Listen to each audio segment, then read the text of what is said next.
តែស្រឡាញ់គ្នាតែបែរជាត្រូវលាដៃអូននៅក្នុងដៃខ្ញុំតែចិត្តយើងដូចនៅឆ្ងាយគ្មានអ្នកណាខកគ្មានអ្នកណាឈ្នះ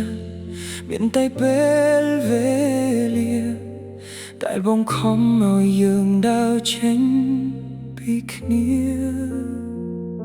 ខ្ញុំមើលភ្នែកអូនមុនពេលអូនដើរចេញឃើញទឹកភ្នែកអូនដែលព្យាយាមលាក់អូនប្រាប់ខ្ញុំថាកុំយំតែសំឡេងអូនក៏កំពុងញ័រដូចខ្ញុំយើងបែកគ្នាទាំងដែលនៅស្រឡាញ់លែងគ្នាទាំងដែលបេះដូងនៅតែហៅឈ្មោះគ្នាបាស្នេហ៍នៅមានហេតុអ្វីត្រូវលាហេតុអ្វីយើងត្រូវបបងនោះដែលស្រឡាញ់បំផុត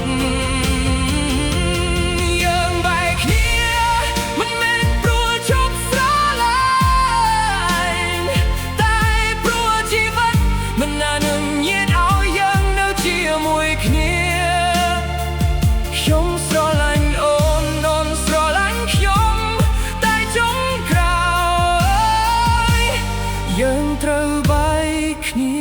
ទាំងស្រឡាញ់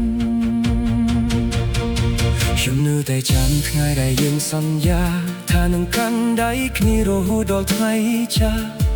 យើងធ្លាប់ស្រមៃពីផ្ទះតូចមួយនឹងជីវិតដែលមានតែយើងពីរនាក់តែសូបិនដែលធ្លាប់ស្រស់ស្អាតថ្ងៃនេះคล้ายជារឿងដែលធ្វើឲ្យខ្ញុំយំព្រោះយើងមិនបានបាត់បង់ស្នេហាយើងគ្រាន់តែបាត់បង់ឱកាសដើម្បីនៅជាមួយគ្នាបើអាចជឿស្រើស្បានខ្ញុំមិនចង់ឲ្យរឿងយើងចប់បែបនេះបើអាចបាញ់ឈប់ពេលវេលាខ្ញុំនឹងឈប់នៅថ្ងៃដែលអូននៅក្បែរខ្ញុំតែពេលនេះយើងត្រូវរៀនរកតែគ្មានគ្នា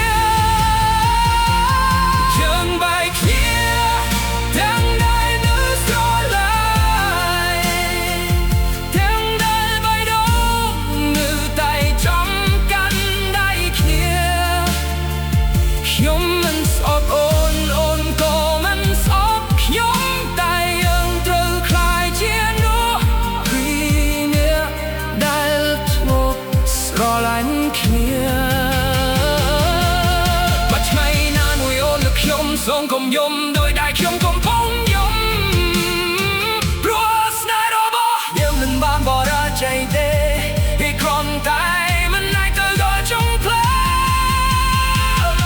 ប្រហែលថ្ងៃណាមួយយើងនឹងជួបគ្នាម្ដងទៀតនៅកន្លែងណាមួយដែលគ្នាណានៅសាវរី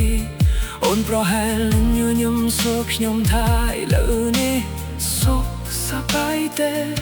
ខ្ញុំនឹងញញឹមហើយខ្លាចថាសុខសប្បាយទូខ្ញុំចិត្តខ្ញុំនៅតែមានអូនព្រោះខ្ញុំមិនចង់ឲ្យអូនដឹងថាក្រោយពេលអូនទៅខ្ញុំឈឺប៉ុណ្ណាខ្ញុំចង់សួរអូនបើយើងនៅតែស្រឡាញ់គ្នាហើយរួចយើងមិនអាចទៅជាមួយគ្នាហើយអ្វីនោះពីអ្នកដែលមិនចង់បាត់បង់គ្នាត្រូវបង្ខំខ្លួនឯងមកលែងគ្នាប្រហែលនេះហើយជាស្នេហ៍ដែលឈឺបំផុតមិនមែនព្រោះឈប់ស្រឡាញ់តែព្រោះនៅតែស្រឡាញ់តែត្រូវលែងគ្នាយើងបែកគ្នាទាំងដែលនៅស្រឡា